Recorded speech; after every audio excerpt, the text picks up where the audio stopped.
Hello, welcome to my channel. I'm Tiffany, a retired librarian and homeschool mom. And in this video, we're going to look at an interesting, children's book. Apparently, this is definitely later elementary, possibly middle school. So this is One Crazy Summer by Rita Williams, Garcia. I think it says Garcia. So she has actually won a Coretta Scott King Honor Award for Like Sisters on the Home Front. But this is kind of an interesting book. So this tells a story of three sisters. It's told from the point of view of a girl by the name of Daphne. And this is also a Coretta Scott King. So this is a Coretta Scott King Award winner.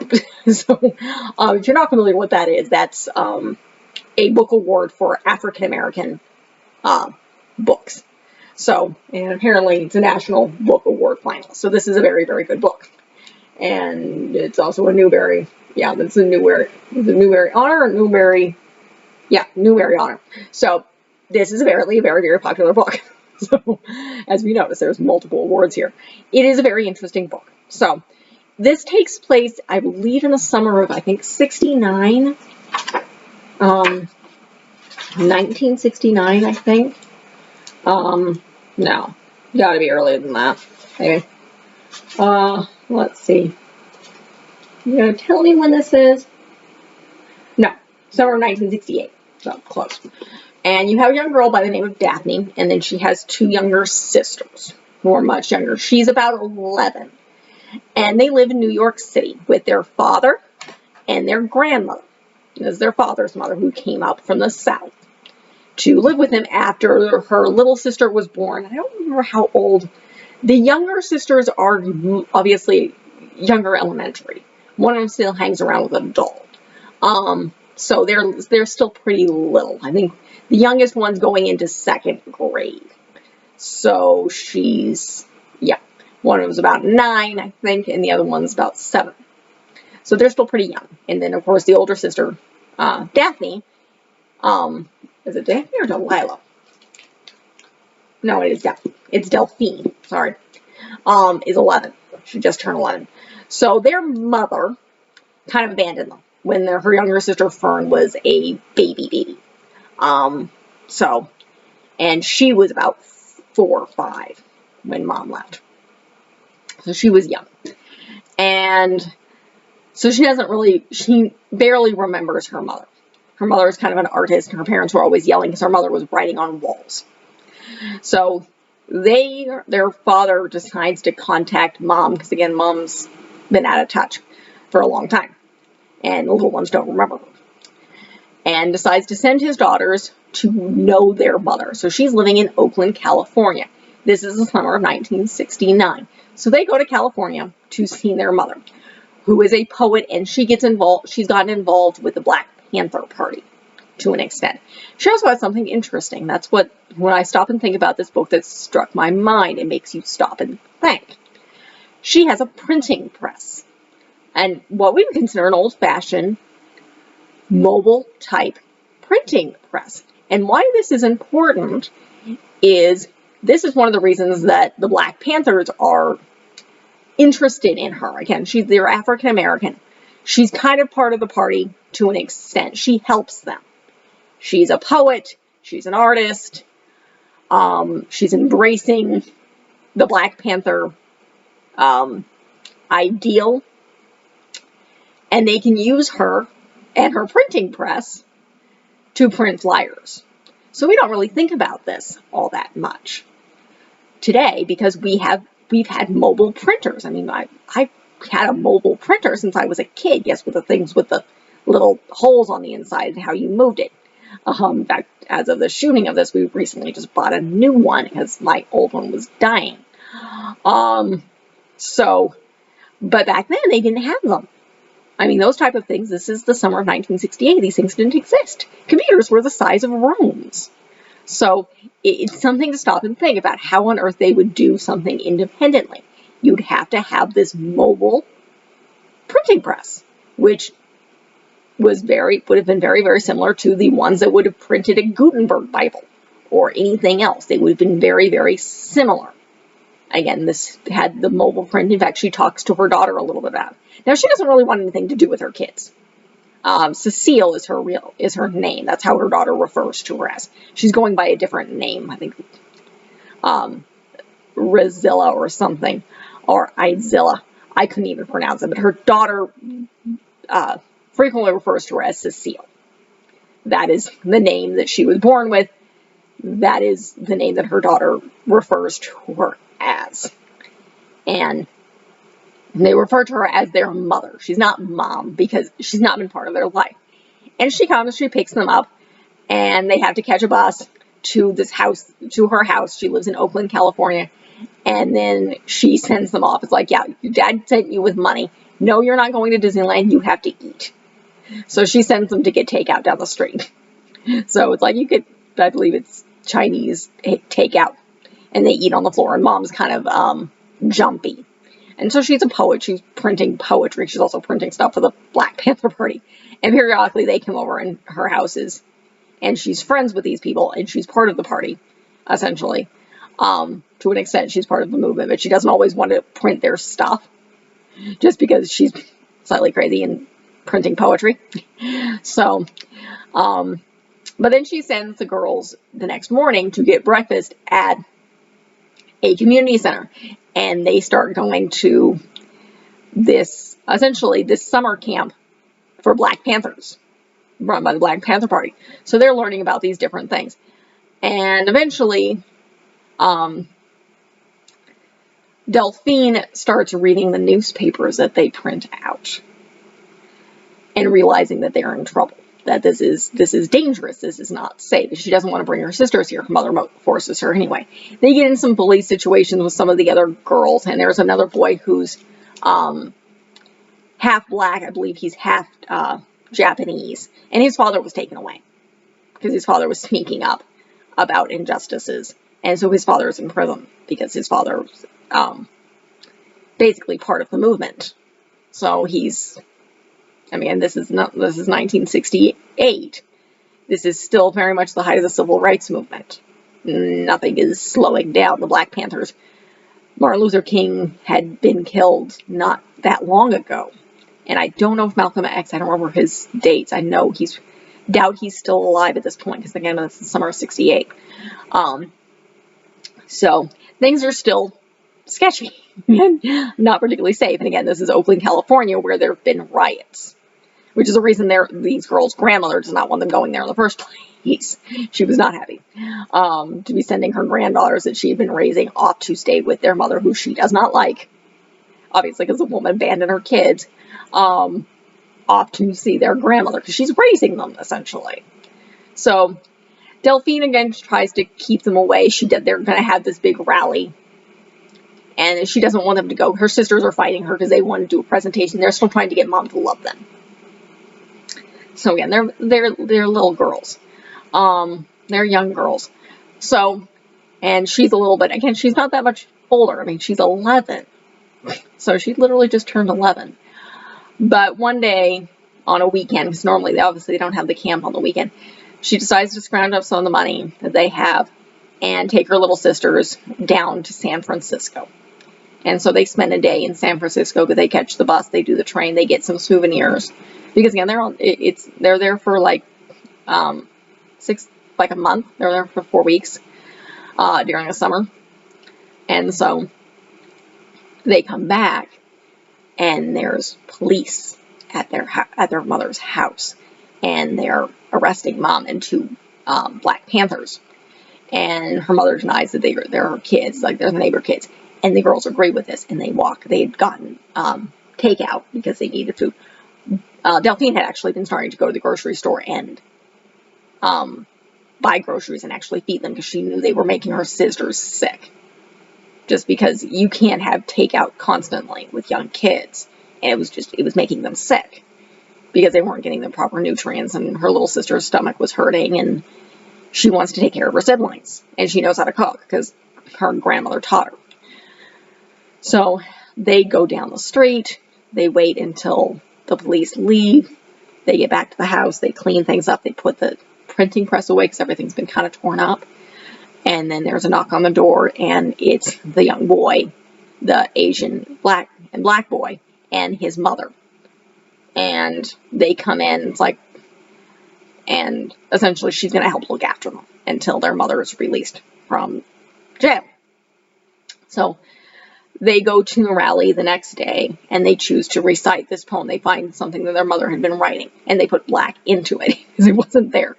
And younger girls are convinced it's about them because it's gave birth to a nation. And so they recite this poem at this rally because the kids are doing kind of a little talent thing, and before all the adults do their speeches.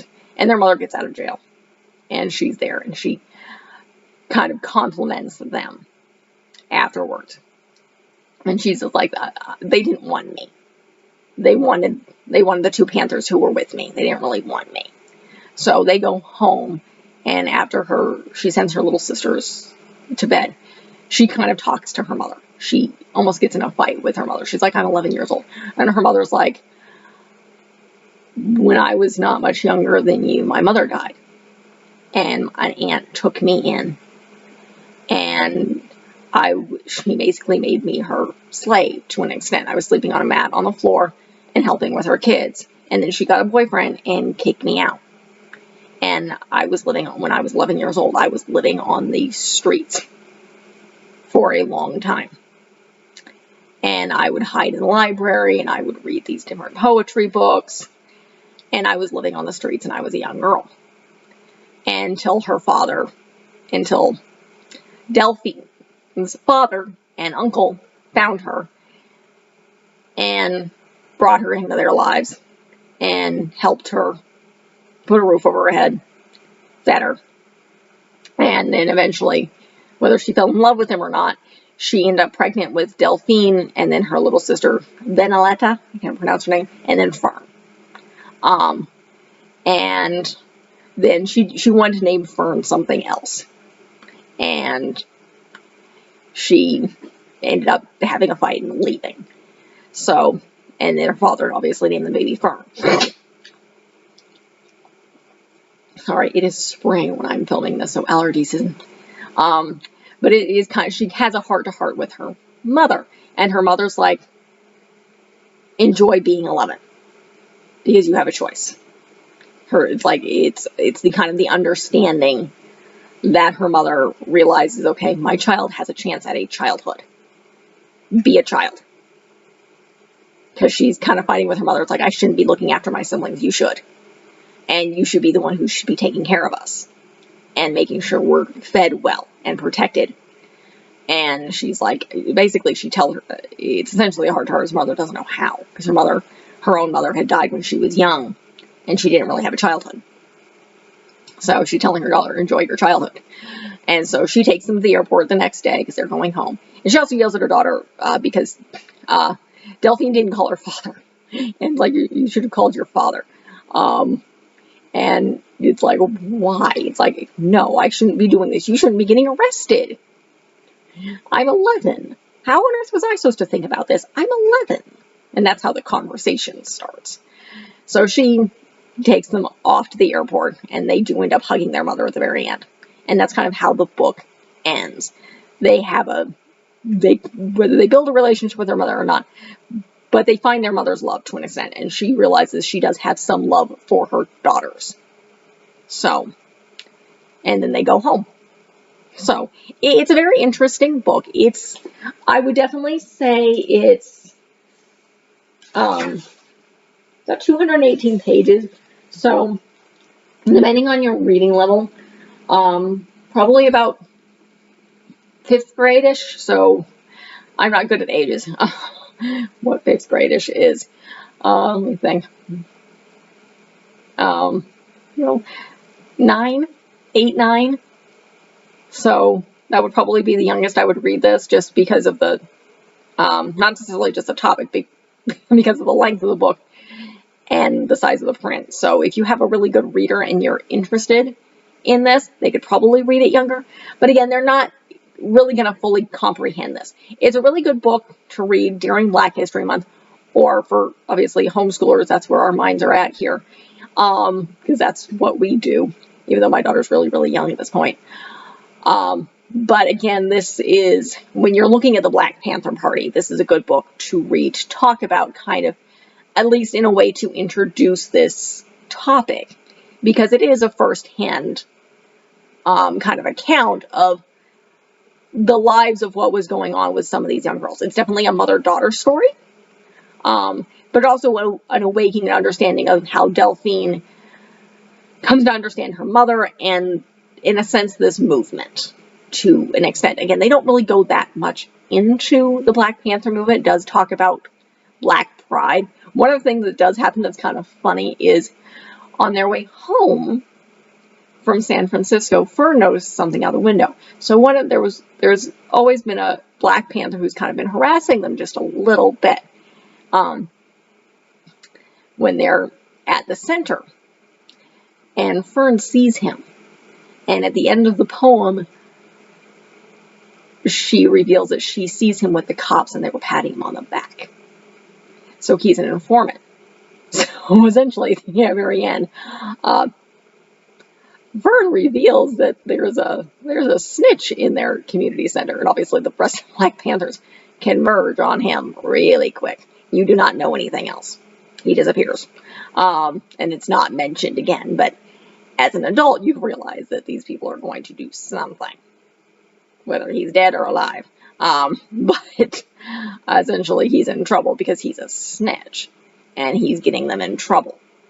So he's talking to the police, and the police, obviously, this is Oakland, California. This is the 60s. This is the Black Panther Party, and they're probably still considered almost a terrorist organization at that time, at least by the establishment. So that's what they were considered. Because again, you remember, Malcolm X was in favor of self-defense.